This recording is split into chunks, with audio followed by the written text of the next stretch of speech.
Jesus is a hard guy to get away from. And the funny thing is that by trying to ignore him, the cultural and academic elites only highlight their futile struggle. I'm Michael Quinn Sullivan with a reflection on life and liberty.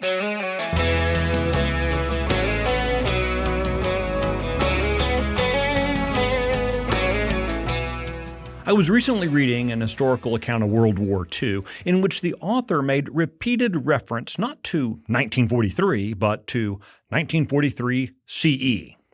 The designation CE, of course, stands for Common Era, an age of Enlightenment creation by German and French academicians eager to get Jesus out of their day.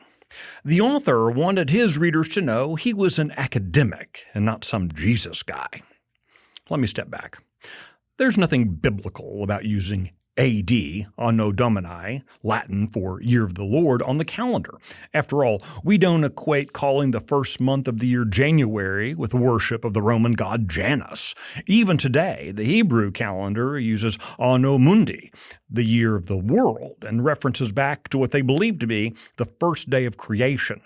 By their reckoning, this isn't 2023, but rather 5783. But the centrality of Christianity in Western civilization has meant that the dating system developed some 500 years after the life of Jesus has taken sway.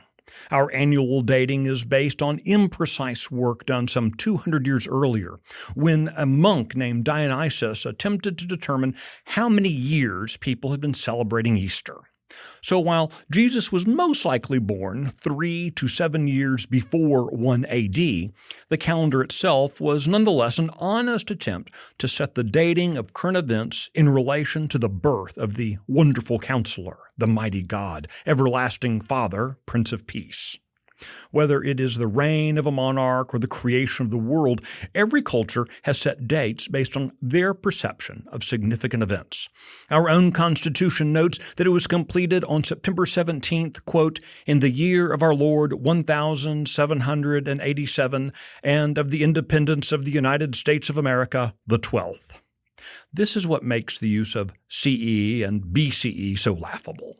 Removing Christ from the dating, literally in the case of before Christ, isn't the power move the secularists believe it to be. At best, the vaguely confusing Common Era is an exercise in futility. Whether one likes the existence of gravity or not, we're nonetheless held to the ground by it. However diligently we ignore its existence, there it remains. The use of Common Era is similarly an attempt to ignore the most pivotal event in human history, even while still using it as such. The euphemism itself, common, demands questions. What is common about the era? Like it or not, the arrival of Christ. What were the years counting down toward prior to this common era? Inconveniently, also, the arrival of Christ. Shun him, ignore him, mock him. None of it's new to him. Like the proverbial elephant in the room, the reality of Jesus is not impacted by our common dismissal of him. As was written by the prophet Isaiah and the apostle Paul, if not now, then most definitely in the coming era, every knee will bow and every tongue shall confess. In that day, we will all, in common, recognize him as Lord.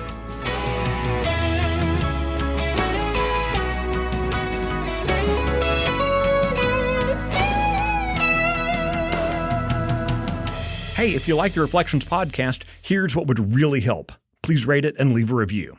This helps ensure others will find it. The Reflections podcast is one of many presented by Texas Scorecard, which you can find at texasscorecard.com. Today's edition was produced by Drew Cook in the 1836 studios. I'm Michael Quinn Sullivan. Thanks for listening.